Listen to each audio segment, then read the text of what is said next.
বন্ধুরা, আজকে আবার চলে এলাম নতুন আরেকটা ভিডিও নিয়ে। আর আমার এই নতুন ভিডিওতে তোমাদের অনেক অনেক স্বাগত জানাই। তো বন্ধুরা, তোমরা বলতে পারো যে আমি যে প্রতিদিন কিচেন ওয়েস্ট দিচ্ছি, আদৌ কি কিচেন ওয়েস্ট দিয়ে বাগান করা সম্ভব? আর কিচেন ওয়েস্ট দিলেই বা কী লাভ হয়, আর কিচেন ওয়েস্টের কোনো ক্ষতি আছে কি না, তো সবটাই আজকে বলবো। ভিডিওটা শেষ পর্যন্ত দেখার অনুরোধ রইল। এখানে দেখো, লাল শাকগুলি যতটা বড় হয়েছে আজকে তুলে নেব, এর চেয়ে বেশি আর ভালো হবে না। তো আমার মনে হয় গরমের সবজি গরমে আর শীতের সবজি শীতে লাগালেই ভালো হয়। আর বর্ষাকালে যে সবজিগুলি ভালো হয়, মানে শাক সবজিগুলি, সেগুলি বর্ষাকালে লাগালেই ভালো হয়, তাহলে আর এরকম নষ্ট হয় না। দেখো যে পরিমাণ বৃষ্টি হচ্ছে, শাকগুলি কীভাবে ভালো হবে, দেখো একদম খারাপ হয়ে গেছে। তো সবগুলি আজকে তুলে নেব।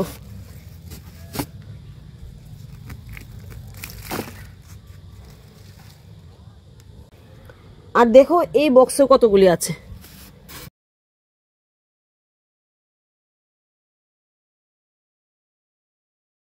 দেখো বর্ষার আগে কিন্তু লাল শাক ফেললেই চট করে বড় হয়ে যেত, আর গ্রোথও কিন্তু খুব ভালো হতো। এখন তো বড় হয়েছে, তবে দেখো শাকগুলি দেখতে কিন্তু তেমন একটা সুন্দর না। তো সবগুলিই তুলে নিলাম।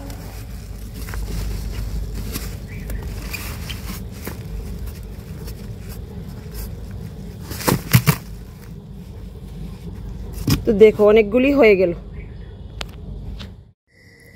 আর দেখো এখানে একটা আপনা থেকে টমেটো চারা উঠলো। তো টমেটো তো শীতের সবজি, এখন লাগালে কিন্তু হবে না। তারপরও বাগানে যেহেতু গাছটা হয়েছে, না ফেলে লাগিয়ে রেখে দিই। আর শীতের যে চারাগুলি বা বীজ, সেগুলি কিন্তু দুর্গাপুজোর পরে লাগালে ভালো হয়, মানে অক্টোবর মাসের পরে সেই বীজগুলি রোপণ করলে ভালো হয়।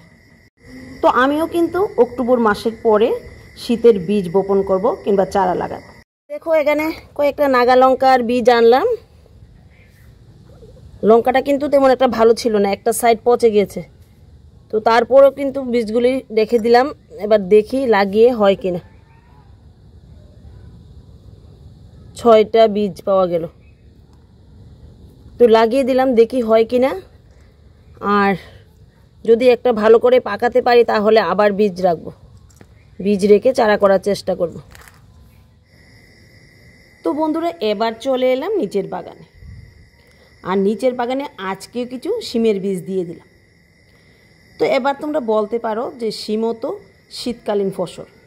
হ্যাঁ, শিম শীতকালীন ফসলই, তবে শিমের বীজটা বৈশাখ মাস থেকে লাগানো হয়।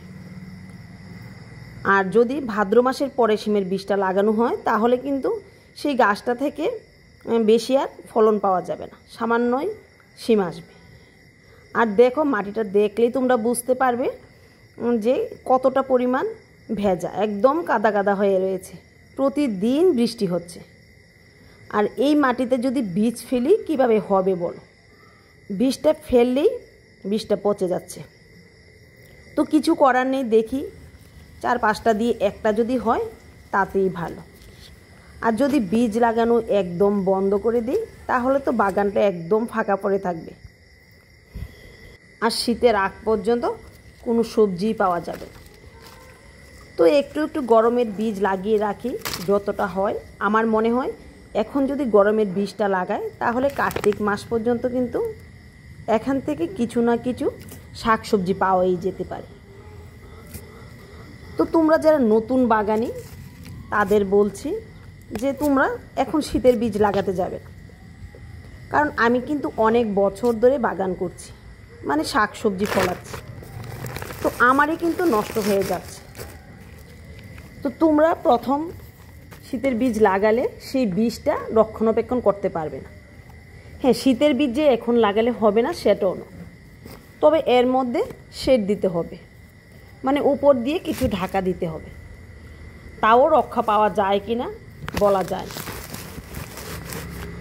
তো যাক বাবা, বৃষ্টিটা কমুক, তারপর আমি শীতের বীজ লাগাব, মানে অক্টোবর মাসের পর। আর এর মধ্যে বৃষ্টিটা একটু কমলে দেখি কিছু ধনের বীজ এনে লাগাতে পারি। ধনে গাছটা কিন্তু বৃষ্টিটা না হলে হবে, তবে শীতকালের মতো তেমন একটা সুন্দর হয় না বা ভালো হয় না। আর এই যে ঝিঙে গাছগুলি মনে হয় না আর বেশি দিন রক্ষা করতে পারবে। যদি বৃষ্টি না হতো তাহলে কিন্তু এই গাছগুলি থেকে আরও বেশি ফলন পেতাম। তো ঝিঙে তো জালি পড়ছে, কিন্তু এই বৃষ্টির কারণে জালিগুলি নষ্ট হয়ে যাচ্ছে। জানি না কবে এই বৃষ্টি থামবে। তো আজকে দেখো কতগুলো চাল কুমড়ার ফুলও তুলে নিলাম। তো তোমরা বলতে পারো যে চাল কুমড়ার ফুল দিয়ে কি করব। হ্যাঁ, তোমরা জানো কি না জানি না, চাল কুমড়া ফুলের বড়াও কিন্তু খাওয়া যায়, আর এটা খেতে কিন্তু দারুণ লাগে। তোমরা অবশ্যই একদিন বানিয়ে খেয়ে দেখবে, তারপর বলবে কীরকম হয়েছে। আর চাল কুমড়ার ফুল কি, ঝিঙে ফুলের বড়া খেতেও কিন্তু দারুণ লাগে। আর ঝিঙে ফুলের বড়াটা যদি বানাও তাহলে দেখবে একটা দারুণ সেন্টও বেরোবে। তো তোমরা অবশ্যই একদিন খেয়ে দেখবে ঝিঙের ফুলের বড়াটা কীরকম লাগে, আর খেয়ে আমাকে কমেন্ট করে জানাবে। আর এখানে দেখো কুলেহারা গাছগুলি একদম নষ্ট হয়ে গেছে বৃষ্টির কারণে। তো গত বছর কিন্তু অনেকগুলি ছিল, এবছর কিন্তু ভালো হয়নি। আর আমি এই বছর এগুলির বেশি যত্ন নিই। আর বাড়িতে কুলেহারা গাছ অবশ্যই রাখবে, কারণ এটা হিমোগ্লোবিন বাড়াতে সাহায্য করে। তো তোমাদের তো বললাম গত বছর কিন্তু আমার কলমি শাকের সাথে এই কুলেহারা গাছ একদম বাড়িটা ভরে গেছিল। তো বন্ধুরা, তোমরা যারা আমার আগের ভিডিও দেখেছো তারা তো জানো যে আমার বাড়িতে কি পরিমাণ কলমি শাক ছিল। তবে এবছর আমি 20টা পাইনি, তবে অনলাইনে অর্ডার করে আমি আনতে পারতাম। আমি গত বছর কিছু মটরশুঁটি এনেছিলাম, কিন্তু মটরশুঁটিগুলি সামান্য পরিমাণ হয়েছে, বেশি হয়নি, তাই আমি অনলাইনে অর্ডার করি। দেখা যাক আগামী বছর বীজ পাই কি না। যদি বীজ পাই তাহলে আবার আগামী বছর কলমি শাক চাষ করব। খুব ভালো হয়েছিল, তোমরা চাইলে আমার আগের ভিডিওগুলি দেখতে পারো। তো যা বলার জন্য আজকের ভিডিওটা। এবার তোমরা বলতে পারো যে শুধু কি কিচেন ওয়েস্ট দিয়ে বাগান করা সম্ভব? হ্যাঁ, শুধু কিচেন ওয়েস্ট দিয়ে বাগান করা সম্ভব। আমার বাগানটা তো শুধু কিচেন ওয়েস্টের দৌলতেই দাঁড়িয়ে আছে। হ্যাঁ, তবে তার মধ্যে আমি ভাতের ফেন বা গার্ডেন ওয়েস্টও দিয়ে থাকি। তাছাড়া শীতকালে আমি খোল পচা জল বা খোলের গুঁড়ো দিয়েও বাগান করে থাকি। তো তোমরা চাইলে শুধু কিচেন ওয়েস্ট দিয়ে বাগান করে দেখতে পারো, দারুণ কিন্তু বাগান হয়। তবে আবার কিচেন ওয়েস্টের কিছু ক্ষতিও আছে। আমি একটা গাছের গোড়ায় যদি প্রতিদিন কিচেন ওয়েস্ট দিতে থাকি তাহলে কিন্তু সেই কিচেন ওয়েস্টের মধ্যে প্রচুর পরিমাণ পোকা হবে, আর সেই পোকাগুলি গাছের শিকড়গুলিকে নষ্ট করে ফেলবে। তাই বুঝে শুনে যদি কিচেন ওয়েস্ট ব্যবহার করা যায় তাহলে বাগানে আর কিছুই দিতে হয় না। তো দেখো আকাশটা একদম মেঘাচ্ছন্ন হয়ে রয়েছে, মনে হয় এখনই বৃষ্টি চলে আসবে। তাই বন্ধুরা, ভিডিওটা আর বেশি বড় করলাম না, এখানেই রাখছি। তো তোমাদের সাথে দেখা হবে আগামী দিন আগামী আরেকটা ভিডিওতে।